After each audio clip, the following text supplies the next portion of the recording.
Hollywood sold you a myth. Those pulse-pounding tank-on-tank showdowns that fill the big screen? They account for under 30% of German armored losses in World War II. The real tank killers that gutted the Wehrmacht's panzer force were far more prosaic and far more relentless. Let's smash the biggest misconception first. Most German tanks didn't die in noble duels. They were abandoned, deliberately destroyed by their own crews, or sidelined on muddy roads with no way to move. The culprit lurking behind those quiet deaths was something more lethal than enemy fire: logistics. By 1944, a captured German maintenance officer told Allied interrogators a hard truth his manuals had predicted and his workshops had lived every day. For every panzer lost to enemy guns, 3 were lost to breakdowns and empty fuel tanks. That wasn't propaganda. That was arithmetic. Take the Tiger's final drive. It was notorious for chewing itself to pieces, needing replacement after just 500 meters. If, and it was a big if, you could scrounge the spare parts. While Tiger crews fought the enemy, factories back home fought 1,000 bomber raids. The Panther, sleek and deadly on paper, demanded around 200 separate ball bearings. When Allied bombers hammered Schweinfurt's bearing plants, Panthers began failing before they ever reached the front. One exasperated mechanic wrote home, "We have beautiful machines that can destroy anything, and they sit useless for want of a tiny gasket worth pennies." The Panzers weren't just fighting Shermans and T-34s. They were fighting attrition from assembly line to battlefield. Now for the second biggest killer, and it's not what most people imagine either: mines. Cheap, simple, stamped by the millions. The Red Army alone seeded the ground with roughly 200 million of them. A $3 mine could cripple a King Tiger that cost 300,000 Reichsmarks. Soviet TM-41s didn't have to blow a tank to pieces.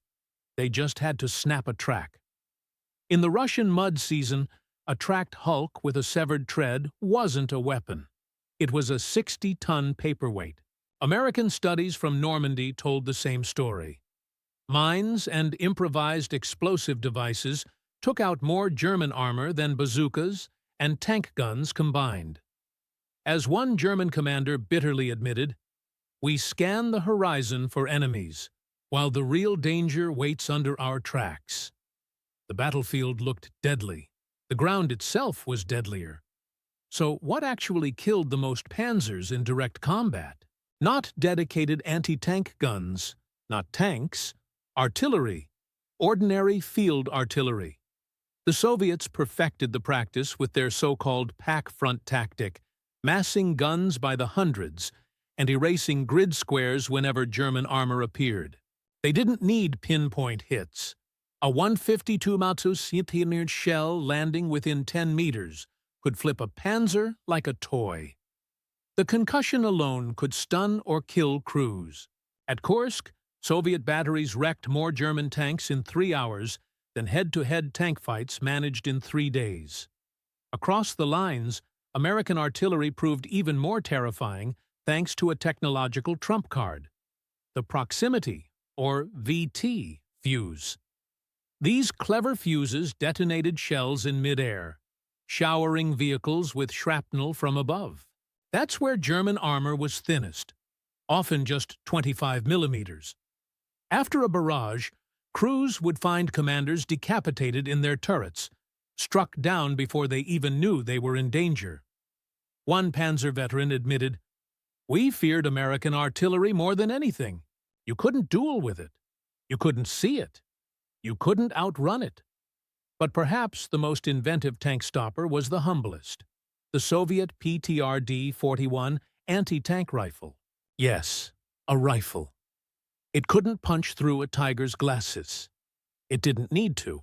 Soviet infantry learned that pouring 20 rounds into vision slits and periscopes blinded a tank.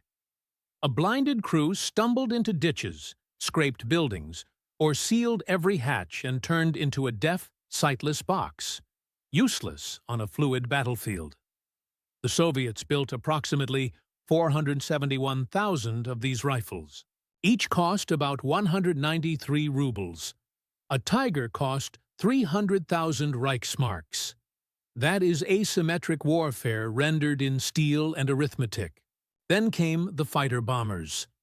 The Allied cab rank system kept rocket-armed aircraft circling, on call to slash down on any target radioed from the ground.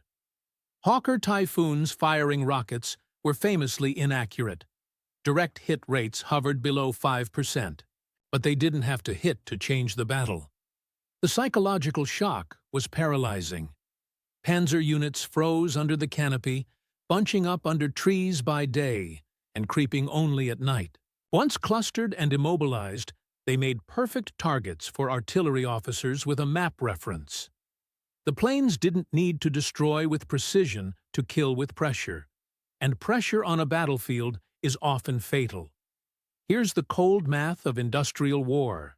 Germany manufactured roughly 49,177 tanks during the entire conflict. Arrayed against them were enemies who produced around 227,000 combined. And tanks weren't killing tanks anywhere near a 1-to-1 exchange rate. Panzers were being bled out by mines cheaper than a helmet, by shells lofted from far beyond the horizon, and by drivelines that seized up no matter how brave the crew. The attrition didn't happen only under fire. It started at the smelter, rippled through bombed rail networks, and ended in a muddy field with a "no fuel" scrawled in a logbook. The darkest ledger entry of all came at the end.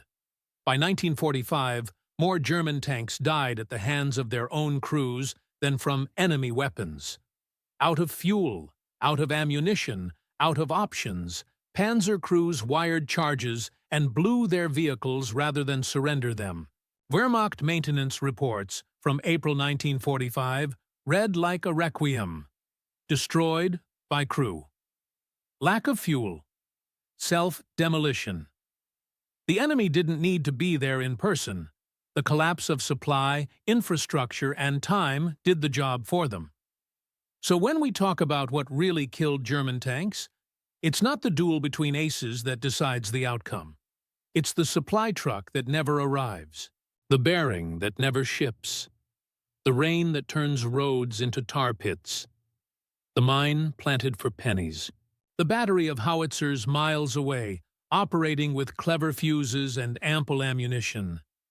That's the brutal lesson of mid-century mechanized war. Engineering brilliance loses to shortages, mud, and mass. Germany designed magnificent machines that could dominate any single engagement. But modern war is not a joust. It's a production line that runs day and night, a rail schedule, a repair depot stacked with parts, an air armada that keeps the enemy's factories dark. The Allies turned all of that into the most efficient tank-killing system on Earth. In the end, the greatest slayer of German armor was not a rival tank ace waiting in ambush. It was logistics, industry, and the relentless arithmetic of attrition.